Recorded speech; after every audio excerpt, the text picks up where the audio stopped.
Cipher की गुमशुदगी के मामले पर साबिक वजीर आजम इमरान खान के खिलाफ मुकदमा दर्ज कर लिया गया। FIA के इंसदाद दहशतगर्दी विंग में साइफर की गुमशुदगी का मुकदमा दर्ज किया गया।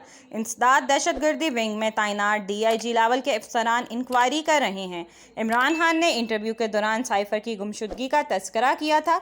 ये मामला इस वक्त दोबारा जोर पकड़ गया है, जबकि हाल ही में अमरीकी जरीदे इंटरस्पिट ने 9 अगस्त की अपनी अशात में ये दावा किया था कि इमरान खान ने जिस साइफर का तस्करा किया है इसकी एक कॉपी इनके पास है, जिसके बाद कई हलकों में ये सवालात उठ रहे हैं कि क्या इसकी अशात के बाद इमरान खान सच्चे साबित हुए हैं, क्या इस पर ऑफिशियल सीक्रेट एक्ट के तहत मुकदमा चल सकता है और क्या इमरान खान की हुकूमत के खिलाफ वाकई कोई साजिश हुई है।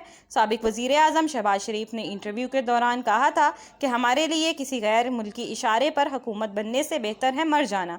उन्होंने कहा कि चेयरमैन PTI इमरान खान ने कहा है कि साइफर गुम हो गया है।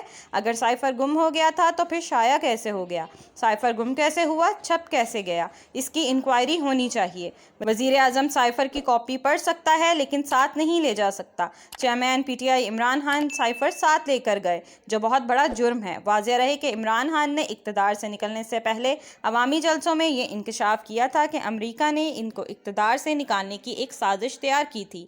बाद में उन्होंने इस साजिश का इल्ज़ाम साबिक army chief general Qamar Javed Bajwa पर आयद किया था। अक़वाम मुत्तहदा के लिए पाकिस्तान के साबिक सफ़ीर शमशाद अहमद खान का कहना है कि साजिश अमरीका ने नहीं की थी। उन्होंने DW को बताया कि जब अमरीका इमरान खान से नाराज़ हुआ तो बाजवा, जरदारी और शरीफ फैमिली ने अमरीका के डर से इमरान खान के खिलाफ साजिश की।